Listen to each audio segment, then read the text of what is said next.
Assalamualaikum warahmatullahi wabarakatuh. Alhamdulillah wahdah wassalatu wassalamu ala rasulillah. Allahumma salli ala nabi hashimi Muhammadin wa ala alihi wa sallim tasliman. Khususan ila hadratul muazzam wal mukarram guru agung pengarsa abanam Sayyidi Syekh Amal Sahib al-Wafat Tajul Arifin radallahu ta'ala an. Al-Fatihah. Bismillahirrahmanirrahim. Alhamdulillahi rabbil alamin. Ar-Rahmanir-Rahim. Maliki yaumiddin. Iyyaka na'budu wa iyyaka nasta'in. Ihdinas siratal mustaqim. Siratal ladzina an'amta 'alaihim ghairil maghdubi 'alaihim waladdallin. Amin. Bapak Ibu ikhwan akhwat saudara yang berbahagia. Kemudian Guru Agung Parsabah mengutip sebuah hadis, "Lau jaa qailun la ilaha illallah biqurbil ardi dzunuban laghfarallahu lahu dzalika." Andai berzikir la ilaha illallah datang dengan sebumi dosa, niscaya Allah mengampuni semua dosa-dosanya itu karena la ilaha illallah. Jadi Bapak Ibu, dosanya itu kalaupun sebesar bumi, nah ini saking besarnya ya, sebesar bumi, maka dosa sebesar bumi itu pun akan terampuni oleh Allah karena berkah dari kalimat la ilaha illallah. Pezina, pencuri, perampok, pemabok, pengumpat, provokator, penghasut, pengzalim, penganiaya, pembunuh, pemersekusi, pesubordinasi, dan apapun dosa-dosa besar yang pernah kita lakukan di masa lalu, semuanya akan terampuni oleh Allah karena berkah dari kalimat la ilaha illallah. Bahkan tidak hanya itu, dosa durhaka kepada kedua orang tua, bahkan kedua orang tuanya itu sudah meninggal dunia, itu pun akan bisa diampuni oleh Allah karena berkah dari kalimat la ilaha illallah. Bahkan tidak hanya itu, dosa-dosa yang lebih besar daripada itu, dosa-dosa yang bersifat batiniah juga bisa diampuni oleh Allah. Jadi dosa-dosa batin. Nah, apa itu dosa batin? Yaitu sebagaimana yang disabdakan oleh baginda Nabi Muhammad SAW, al-ithmu ma haka fi sadrika wa karihta ayyattali'a alaihin nas. Dosa batin itu adalah sesuatu yang mengganjal di hatimu dan engkau tidak suka bila orang lain mengetahuinya. Jadi dosa batin itu adalah sesuatu yang mengganjal di hati. Nah, ini dosa batin. Dosa ini lebih rumit, lebih kompleks, lebih muskil dari dosa-dosa tadi yang bersifat zahir. Dosa-dosa batin ini jauh lebih mengerikan. Jadi kalau durhaka kepada kedua orang tua saja sudah sangat mengerikan. Nah, ini kan dosa zahir ya, maka dosa-dosa batin itu jauh lebih mengerikan. Kenapa? Karena dosa batin itu merupakan mata air, sumber bagi dosa-dosa tadi. Dosa kepada kedua orang tua misalnya ya. Nah, ini merupakan refleksi pantulan dari dosa di batin. Jadi dosa di batin itulah sumbernya, asal muasalnya, originalnya, sehingga merefleksi, memanifestasi jadi dosa zahir, dosa kepada kedua orang tua itu. Jadi Bapak Ibu, dosa batin itu yang melakukan dosa itu bukan lidah kita, bukan anggota badan zahir kita, bukan indera kita, tetapi dosa batin itu dilakukan oleh batin kita sendiri, hati kita sendiri. Hati kita yang melakukan dosa, batin kita yang melakukan dosa.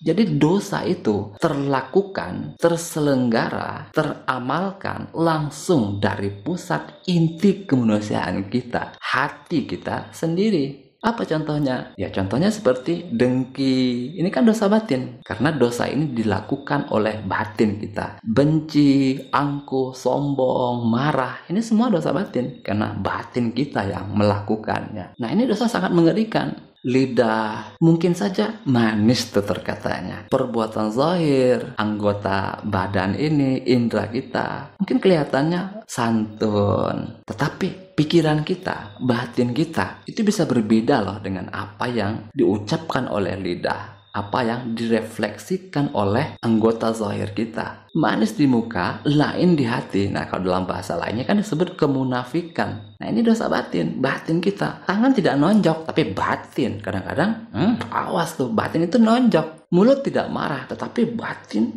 marah sekali. Kadang-kadang begitu ya Bapak Ibu. Jadi sangat rumit. Dosa batin itu sangat muskil. Dengki misalnya ya. Nah, ini kan sering dijadikan contoh oleh baginda Nabi Muhammad SAW.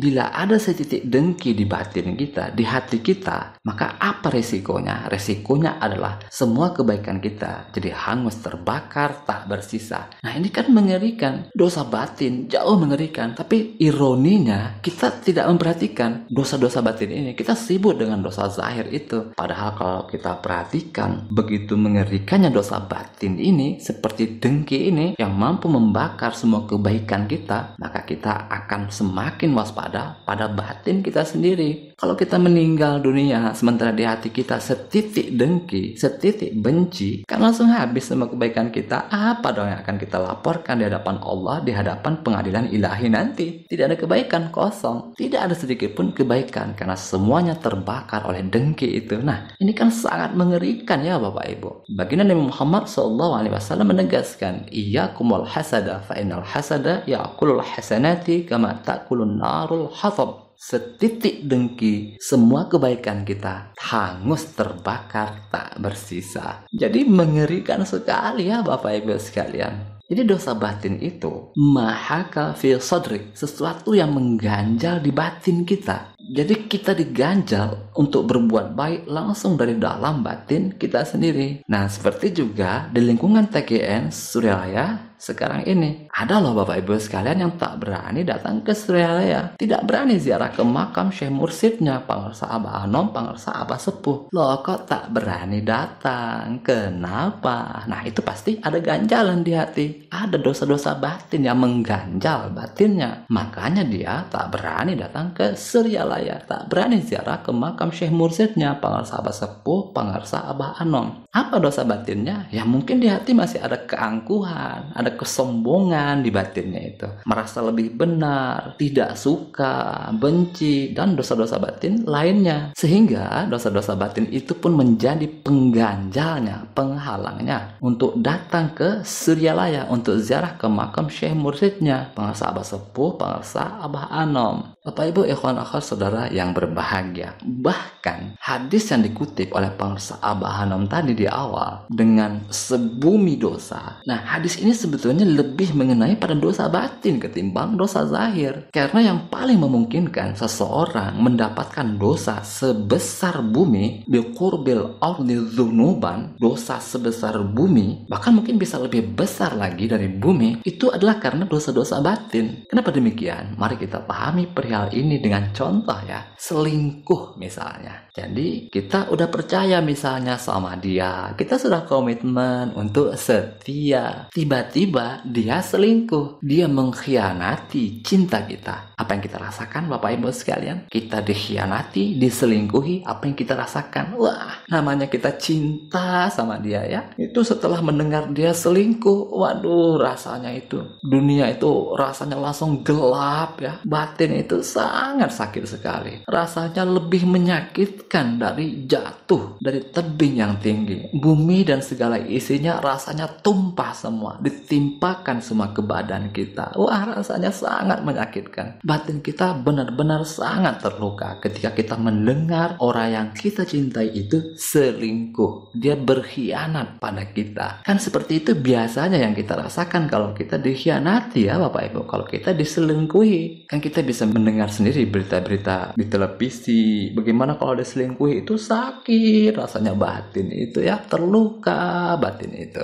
Nah Bapak Ibu ikhwan akhwat saudara yang berbahagia, dalam kondisi yang sangat depresi demikian, itu batin langsung penuh dengan memori negatif perselingkuhan itu. Hatinya langsung penuh dengan ingatan pengkhianatan itu. Maka dimanapun dia berada akan selalu terkenang, terbayang memori pengalaman yang menyakitkan itu, teringat terus. Nah itu kan batin semakin terganjal ya Bapak Ibu. Batin semakin terhalang. Mau sholat terganjal, jadi malas sholat karena memori negatif itu. Mau belajar terganjal, nggak bisa fokus masalahnya karena diganggu terus oleh memori sakit hati itu.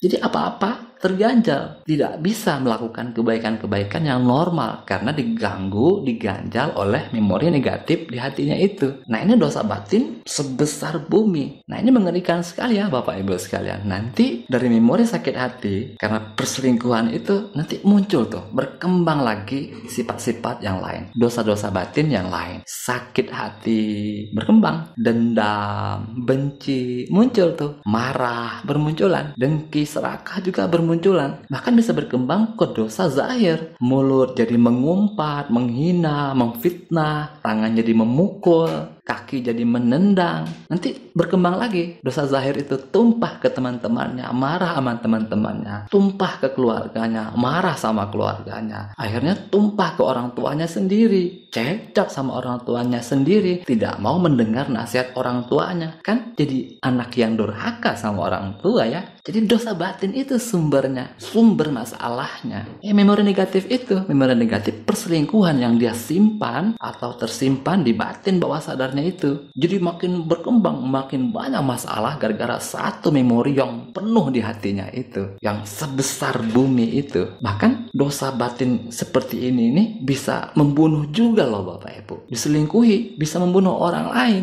bisa membunuh kekasihnya atau selingkuhannya. Bahkan juga bisa sampai pada tahapan putus asa sehingga dia bunuh diri juga, depresi berat jadinya kan. Nah ini mengerikan sekali ya Bapak Ibu sekalian, dosa batin itu. Jadi hati yang sangat luas itu menjadi penuh dengan memori negatif perselingkuhan itu, seakan-akan sebesar bumi. Kan batin itu sebagai tempat penyimpanan memori apapun itu kan sangat luas batin kita itu ya. Kalau hard disk kan masih ada batasannya 500 GB, 1 tera misalnya. Tetapi kalau ruang hati, gudang batin kan sangat luas ya. Memori Allah yang maha kuasa saja bisa masuk ke dalam batin kita, saking luasnya batin kita itu. Nah ini hati itu mendadak penuh dengan memori negatif perselingkuhan itu. Dosa batin itu menjadi sebesar bumi, lebih besar lagi malah ya dari bumi. Jadi ini merupakan dosa yang sangat mengerikan, dosa batin itu. Tetapi Bapak Ibu ikhwan akhwat saudara yang berbahagia, di dalam hadis tadi, "Lau ja'a qailu la ilaha illallah biqurbil ardi dzunuban laghfarallahu lahu dzalika." Andai pezikir la ilaha illallah datang dengan sebumi dosa, niscaya Allah akan mengampuni semua dosa-dosanya itu. Nah, ini kabar gembiranya, ini dahsyatnya, ini luar biasanya ya Bapak Ibu. Dosa yang sebesar bumi itu pun bisa diampuni oleh Allah karena berkah dari kalimat la ilaha illallah. Ini kabar baiknya. Artinya kita yang sedang mengalami trauma berat, sedang depresi berat, sedang dilanda dosa batin yang sebesar bumi, dengan zikir kalimat la ilaha illallah, kita akan mampu bebas dari memori negatif yang sebesar bumi itu. Kita akan mampu membersihkan ruang batin kita yang telah penuh dengan dosa-dosa batin sebesar bumi itu. Lalu bagaimana tahapan zikir jahar la ilaha illallah membersihkan batin kita dari sampah sebesar bumi itu, sampah yang sangat traumatis, sampah yang